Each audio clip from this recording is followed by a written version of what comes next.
다음은 경기 남양주 병 출신의 더불어민주당 김영민 의원 나오셔서 질문해 주시기 바랍니다.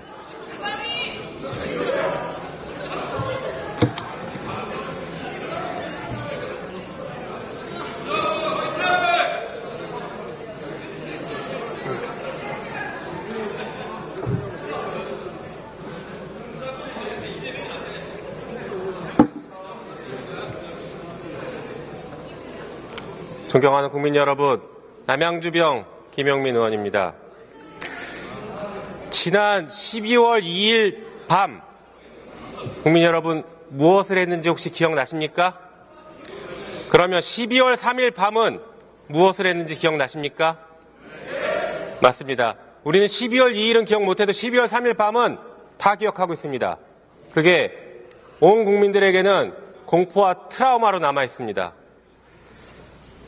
전두환 전 대통령 내란 구속, 노태우 내란, 이명박 부패로 구속, 박근혜 부패로 구속되고 탄핵, 윤석열 내란으로 구속.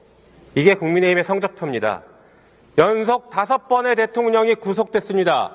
그중에 연속 2번의 대통령은 탄핵됐습니다.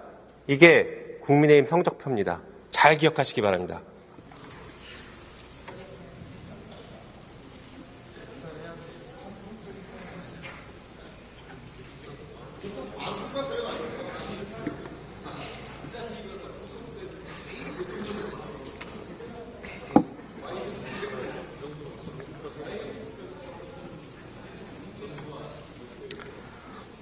네, 최상목 부총리 나가십시오.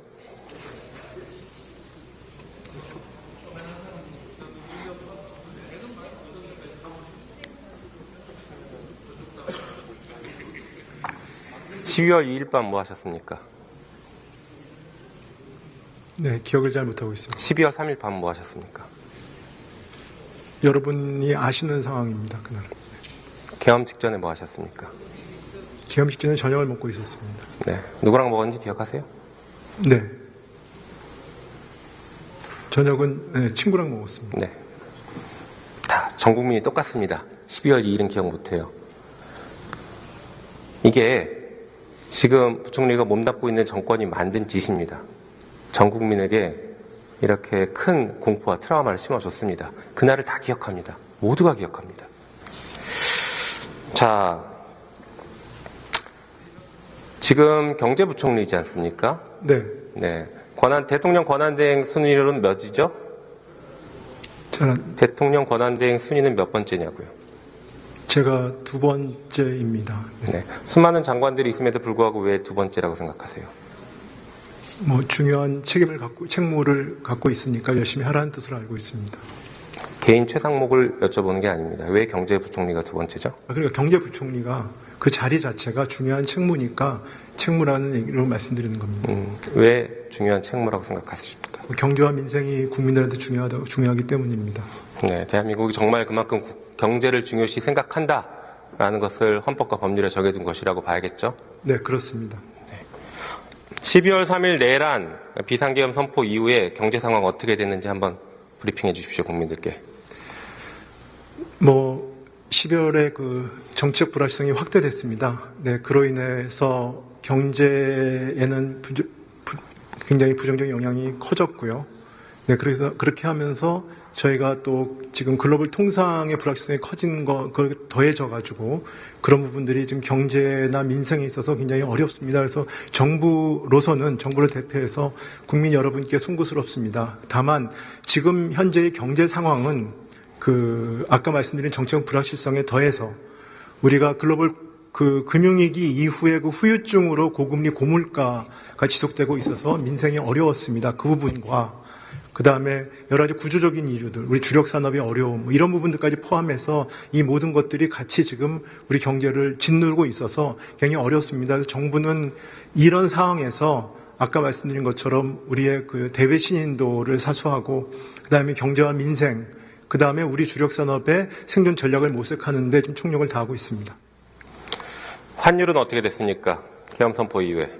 계엄 직전엔 1,402원, 3원으로 알고 있습니다. 지금 좀 올라갔다가 환율은 제가 외환시장은 약간 변동성은 완화됐습니다. 환율은 한 1,450원 수준이고요. 그다음에 주가는 그 전 수준으로 회복이 됐습니다만 이거는 이 단기적인 변동성을 갖고 말씀드리기는 어렵고요. 이런 부분들은 저희가 항상 유념을 하면서 대외 시인도 확보를 위해서 노력을 하고 있습니다. 그 단기적인 변동성 때문에 엄청나게 많은 손실을 본 국민들이 계세요. 별거 아닙니까? 별거 아니란 말씀을 드린 건 아닙니다. 우리 경제를 물어보시니까 말씀을 드리는 거예요. 단기적인 변동성이 별거 아닌 것처럼 마치 지금 다 해소된 것처럼 말씀하셨어요. 아니, 브리핑을 해달라고 하셔서 단기적으로는 회복이 됐고 그렇지만 안심할 때가 아니라고 말씀을 전 드렸을 뿐입니다. 알겠습니다. 전 그런 객관적인 사실을 말씀드렸습니다. 네. 그럼 주가는 어떻게 됐습니까? 조금 전에 말씀 주셨지만 계엄으로 인한 주가가 어떻게 되는지 말씀해 주시죠. 주가도 그 전 상황 그냥 그 주가 지수로 보면 회복이 됐다고 얘기를 합니다.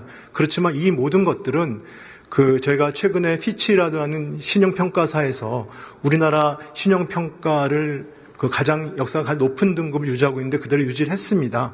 그래서 저희가 안심할 수 있다는 뜻은 아니고 우리 한국의 어떤 시장경제 시스템, 그다음에 한국의 여러 가지 시스템에 대한 신뢰를 아직 가지고 있다. 저희를 지켜보고 있다. 이렇게 좀 이해하고 있습니다. 그 주가가 순식간에 144조 원이 증발했습니다. 알고 계세요? 네, 알고 있습니다. 네. 알고 있습니다. 계엄 때문인 건 맞습니까? 그로 촉발된 정치적 불확실성 때문인 걸 알고 있습니다. 네. 휘발유 값은 어떻게 됐습니까? 휘발유 값은 그건 국제 유가의 영향을 받습니다. 네, 그렇습니다. 환율의 영향도 받죠? 네, 물론 받습니다. 네. 네, 휘발유 값이 어떻게 됐는지 국내 휘발유 값에 대해서도 한번 말씀해 주십시오. 네, 국내 휘발유 값도 아까 환율의 영향 때문에 높은 수준을 유지하고 있습니다. 네, 1,600원이던 휘발유 값이 1,700원대를 넘어 지금 1,800원대까지 찍고 있습니다. 네. 네, 계엄의 여파가 있습니까? 없습니까? 여파가 있습니다. 네. 자, CDS에 대해서 한번 말씀해 주시겠습니까? CDS가 어떤 것인지 우리 부총리는 당연히 알고 계시겠지만 모르시는 분들이 있을 것 같으니까 잠깐 설명해 주세요. CDS는 우리나라의 부도 확률 이런 것들을 나타내는 지수로 생각하시면 될 것 같고요. 네. 그 부분들은 저희가 계엄 이전 상황보다 좀 확대는 됐습니다만 기본적으로 그렇게 우려할 수준까지는 아직 아니라고 알고 있습니다. 시력 교정, 기술적으로 각막을 보존하는 이보 ICL. 이제 말씀하신 것처럼 국가의 CDS도 있지만 금융권 CDS도 있고 이제 채권 발행할 때 CDS가 다 영향을 미치죠. 네, 그렇습니다. 네. 그 CDS가 지금은 우려할 수준은 아니라고 하시지만 CDS가 계엄 직후에 국가 CDS가 폭등했던 건 알고 계십니까? 네, 그건 알고 있습니다. 어느 정도 올랐습니까? 제가 정확한 수치는 기억을 못합니다. 약 40pp 정도 올랐습니다. 네. 네. 급등한 것이죠, 그 정도면. 네. 그래서 제가 그 이후에 신용평가사 3사를 화상으로 다 면접을 했습니다. 네. 네. 은행도 보니까 한 40pp 정도 급등한 것 같습니다. 알고 계십니까? 네, 알고 있습니다. 예. CDS가 이렇게 올라가면 어떤 문제가 생깁니까, 경제에는? 일단은 차입을 할 때 그 비용이 올라갑니다. 맞습니다. 자금 조달에 일단 굉장히 큰 어려움이 생기겠죠. 네네. 예. 부도 가능성이 높아졌다. 신용 리스크가 발생했다라고 평가되기 때문에 그렇죠. 조달 비용이 높아질 수밖에 없는 것이죠. 네, 그렇습니다. 자, 지금 말씀하신 걸 쭉 종합해 보면은 계엄 이후로 우리나라 경제 상황이 어쨌든 간 커다란 충격을 받았습니다. 맞습니까? 네, 충격을 받았습니다. 네. 12월 3일 비상계엄 선포하고 아무 일도 없었다라고 윤석열 대통령이 얘기하는데 맞습니까? 틀렸습니까? 대통령께서 사법 절차나 그 헌재 심판 절차에서 말씀하신 거에 대해 언급하는 건 적절치 않다고 생각합니다. 지금 경제가 가장 중요해서 부총리가 권한대행 2순인데 이 정도 얘기 못 하십니까? 12월 3일 비상계엄 때문에 경제가 큰 충격을 받았다 지금 말씀하셨습니다. 아무 일도 없었습니까? 제가 경제가 충격을 받았고 부총리께서는 12월 2일은 기억 못하고 12월 3일은 기억하고 계십니다. 맞습니까? 네, 맞습니다. 네. 아무 일도 없었습니까? 그 질문 자체가 제가 답변하기 적절치 않습니다. 하고 싶은 얘기는 있겠지만 못 하시겠죠. 그렇게 이해하겠습니다.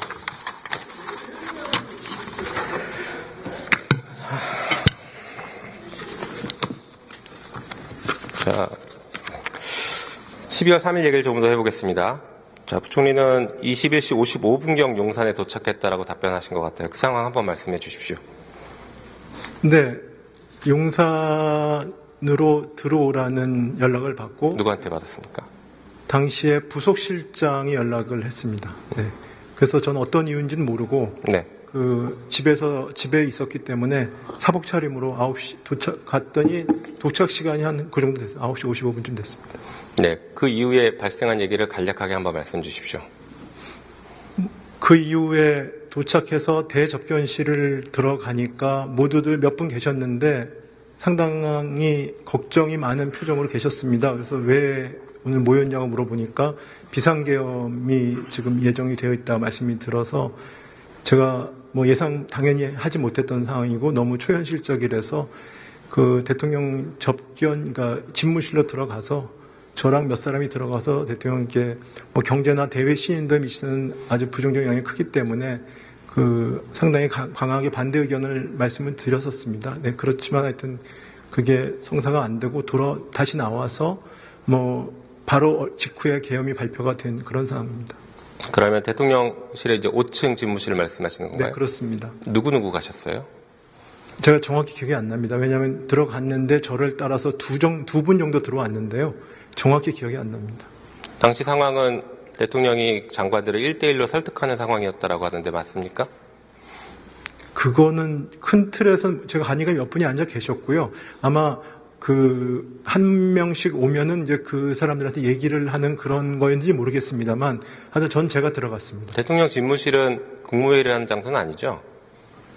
집무실은 대통령 집무 보시는 장소입니다. 옆에 대접견실은 회의도 합니다. 네. 집무실은 그러니까 국무회의를 하는 장소는 아니죠? 네, 그건 아닙니다. 네. 그러면 들어갔을 때 다른 분도 계셨다. 그러니까 대통령은 제가 들어갔을 때 대통령 혼자 계셨고 네. 저를 저를 따라 들어온 그 국무위원이 2분 정도 계셨습니다. 그럼 한 3분 정도 들어가셨습니까? 네, 그렇습니다. 대통령께서 들어가자마자 뭐라고 얘기하시던가요? 제가 먼저 얘기했습니다. 뭐라고 하셨습니까?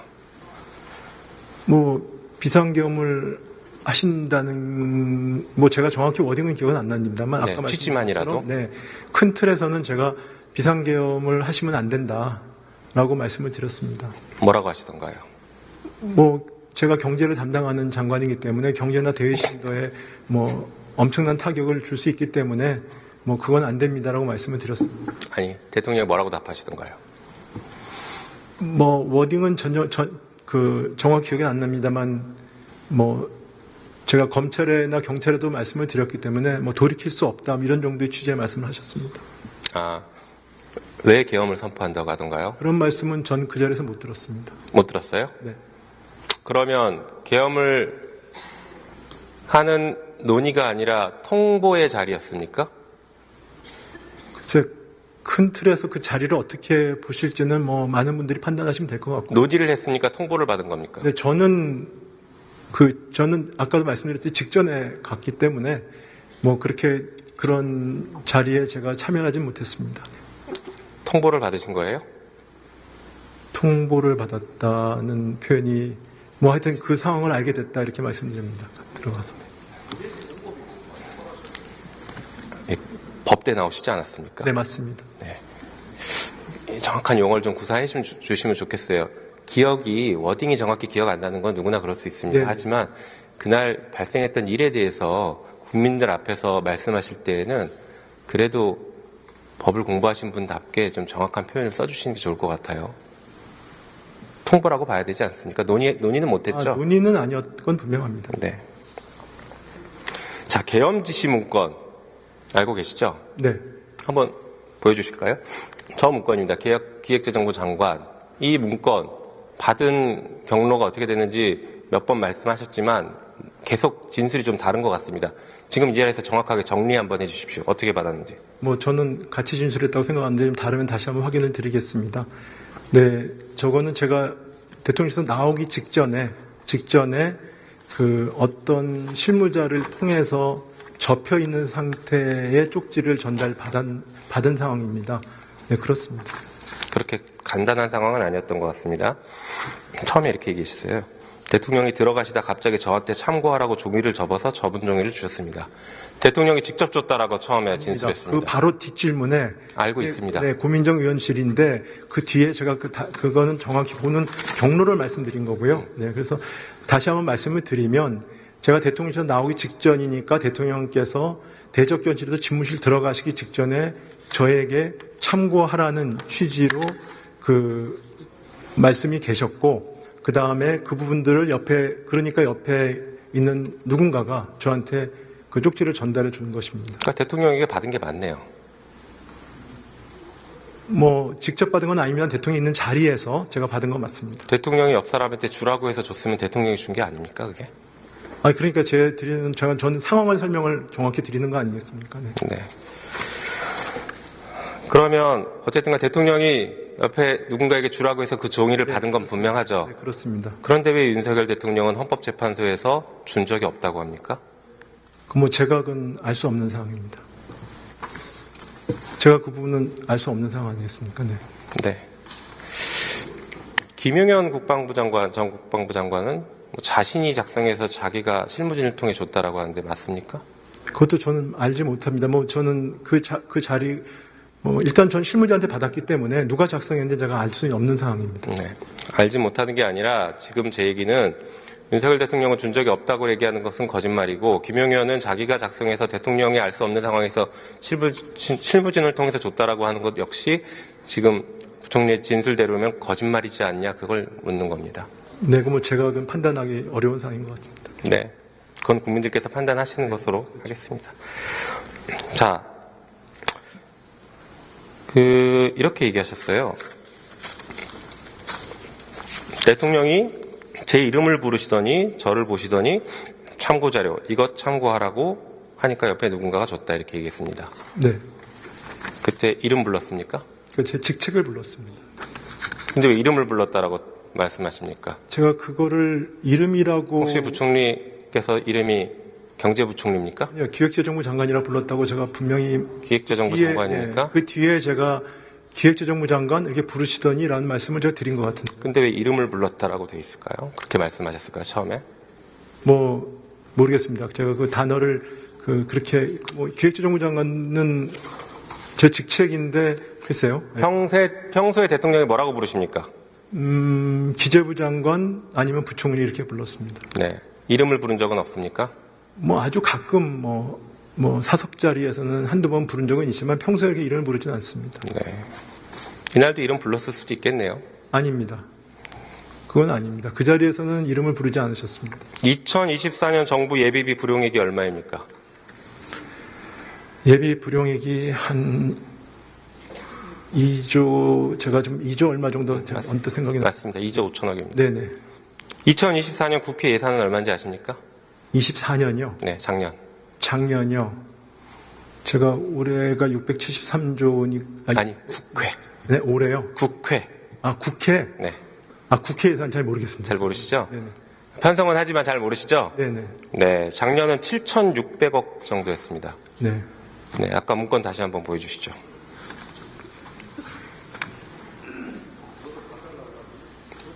자, 보십시오. 예비비 충분히 확보하고 그다음 맨 밑에 국가 비상 입법기구 관련 예산을 편성할 것. 남는 예비비 2조 5천억이면은 국회 한 3개 정도 만듭니다. 맞습니까? 글쎄 단수 금액을 비교하면 그렇게 말씀하실 수 있는데 저 문건은 제가 지난번에도 말씀을 드린 적이 있는데 정확히 무슨 뜻인지 제가 모르는 좀 워딩이 써 있습니다. 네, 다시 한번 볼까요? 국가 비상 입법기구 관련 예산을 편성할 것에서 국가 비상 입법기구는 어떻게 이해했습니까? 지금 이해하는 걸 말씀해 주십시오. 그때는 그러니까 못 봤다고 얘기하셨으니까 그 말을 제가 일단 믿어드리겠습니다. 다만 지금 어떻게 이해하십니까? 지금 이해가 안 됩니다. 저게 국회를 대체하는 거라고 이해가 됩니까? 문헌상? 제가 작성한 문서가 아니고요, 위원님. 네. 제가 권한대행이든 부총리든 여기 와서 답변을 드리는 거 아니겠습니까? 네. 제가 예상을 해서 말씀드릴 수 있는 거는 아닌 것 같다고 생각합니다. 네. 저것은 써있는 문구를 어떻게 이해하는지를 질문 드리는 겁니다. 네. 지금 봤을 때. 네. 잘 정확히 무슨 뜻인지 모르겠다고 말씀드리지 않았습니까? 모르겠습니까? 네.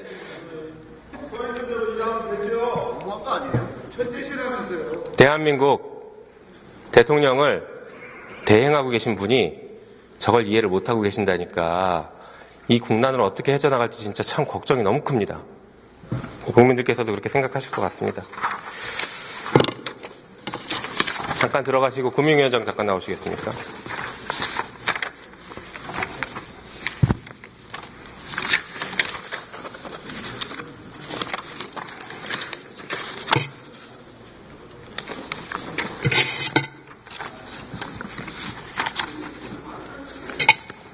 12월 3일 밤 뭐 하셨습니까? 집에 있다가 계엄 발표를 보고 F4에 소집돼서 갔던 기억이 납니다. 기억하시죠? 예. F4A는 왜 했습니까? 비상계엄 이후에 발표 이후에 시장 상황이 굉장히 외환시장은 열려 있었는데 굉장히 불안했고 그런 부분들에 대해서 어떤 조치를 해야 될지 어떤 메시지를 내야 될지 이런 부분들에 대해서 논의하기 위한 것이었습니다. 비상계엄은 어떻게 알게 되셨어요? 집에서 TV 보면서 살았습니다. 사전에 통지받지 못했고요. 이날 회의는 누구로부터 연락받았습니까? 저는 기재부 실무자 통해서 제일 먼저 연락을 받았고 그 직후에 아마 제 비서실에서 다시 통보받았습니다. 회의의 결론은 뭐였습니까? 회의의 결론은 그 시장 안정을 위해서 가능한 모든 조치를 하겠다라는 메시지를 냈고 그리고 구체적인 부분들은 그 다음날 아침 7시에 다시 모여서 논의하자 이런 내용이었습니다. 그게 비상계엄 상황을 도와주는 일이라고 생각했습니까? 그때는 비상계엄을 도와준다는 측면보다도 저희들이 금융시장 안정을 책임지고 있는 기관들이기 때문에 시장 안정을 위해서 어떻게 할 거냐 하는 부분에 대한 고민이 담겨 있습니다. 논의할 때는 계엄 해제가 될 것이라고 생각했습니까? 못했습니까? 그 당시에는 시간이 해제 의결이 되기 직전이었기 때문에 그 해제가 될 거라는 전제하에 논의하지는 않았던 것 같습니다. 국방부 장관은 비상계엄 선포 이후 시민들이 국회로 와서 질서를 유지하기 위해서 계엄군을 보냈다고 했습니다. 알고 계시죠? 네, 언론 보도를 통해서 들었던 겁니다. 비상계엄 직후 F4에 참석하신 분들은 비상계엄에 따른 혼란을 최소화하기 위해서 외환시장 등등 여러 가지 거시경제에 대한 안전을 구축하기 위해서 모여서 유동성 무한 공급하겠다라는 발표를 했습니다. 계엄 도와준 거 아닙니까? 그거는 계엄을 그 상황에서 저희들이 해야 될 일을 한 겁니다. 네. 역사는 어떻게 평가할지 모르겠지만, 물론 저도 그 말 믿고 싶습니다. 고지것대로. 필요한 일을 했을 수도 있습니다. 하지만 역사는 어떻게 평가할지, 그리고 조만간 법적 평가는 어떻게 될지 좀 지켜봐야 될 것 같습니다. 네, 들어가십시오. 네. 자, 부총님 다시 나오시죠.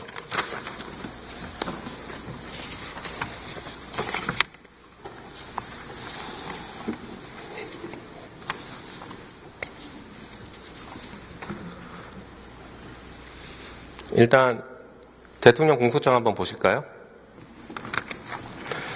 자, 저기 저렇게 돼 있습니다. 그러니까 피고인은 기획재정부 장관 최상목에게 미리 준비해 두었던 비상계엄 선포 시 조치사항에 관한 문건을 건네주었는데 거기에는 이런 것들이 적혀 있었다. 보신 적 있으십니까? 지금 처음 봅니다. 네. 법 공부하셨으니까 아시겠지만 저 정도면 윤석열 공소장에는 우리 부총리는 공범으로 적시된 겁니다. 알고 계십니까?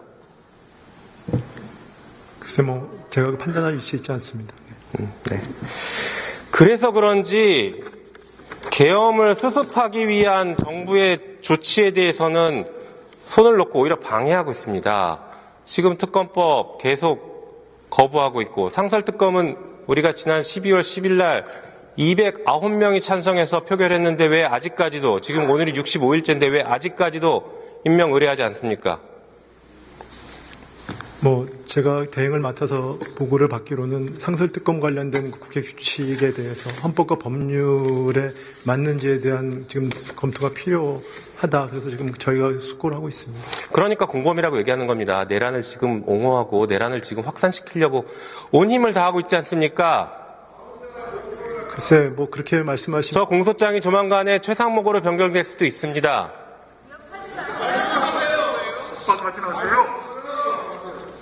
겁은 먹습니까? 답변하십시오. 질문이 그러니까 제가 죄송합니다. 제 질문 놓쳤습니다. 죄송합니다. 왜 의뢰 안 하냐고요? 그러니까 상설특검 말씀드리지 않았습니까? 상설특검 자체가 그 상설특검의 어떤 국회 규칙 자체에 대해서 헌법과 법률에 따라서 이게 맞는지 부분에 대해서 저희가 검토하고 있다고 말씀드렸습니다. 시간이 없습니다. 마지막 PPT 한번 보시죠. 헌법재판소법에 따르면 헌법재판소가 권한쟁의 심판에 대해서 결정을 하면 반드시 따라야 하도록 되어 있습니다. 모든 국가기관 기속력이 있고 부작에 대해서는 자기 의무가 있습니다. 보셔서 보십시오. 따르겠습니다. 일단은 지금 결정 전이기 때문에 예단에서 말씀드릴 수는 없고요. 여러 번 말씀드렸지만 헌법재판소의 결정은 존중합니다만 아직 결정이 안 됐기 때문에 예단에서 말씀드릴 수가 없다고 여러 차례 말씀을 이게 드렸었습니다. 바로 내란을 증폭시키는 행동입니다. 결정하면 따라야죠. 윤석열 대통령이 파면 결정이 나면 따라야 됩니까? 따르지 않아야 됩니까? 그것만 말씀해 보십시오. 마지막 질문입니다. 헌법재판소의 판단은 저희가 지금 존중해야 된다는 생각합니다. 네. 탄핵 결정이 나면 따라야 합니까? 존중만 하면 됩니까? 그 부분은 제가 법률로는 그 자체로 효력이 발생하는 부정합니까? 제 말씀을 막고 계시지 않습니까? 지금 얘기를 하려고 하는데 그 부분에 대해서는 법률적으로 그대로 효과가 있는 걸로 알고 있습니다. 네. 따라야 한다는 것으로 이해하겠습니다.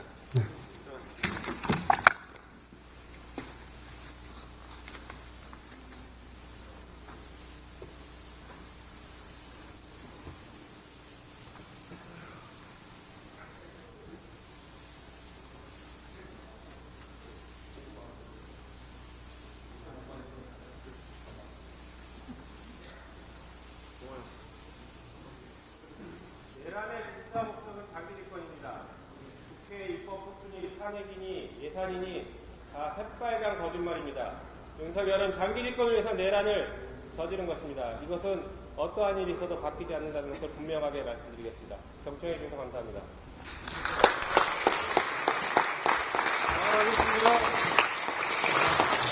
예, 김용민 의원 수고하셨습니다.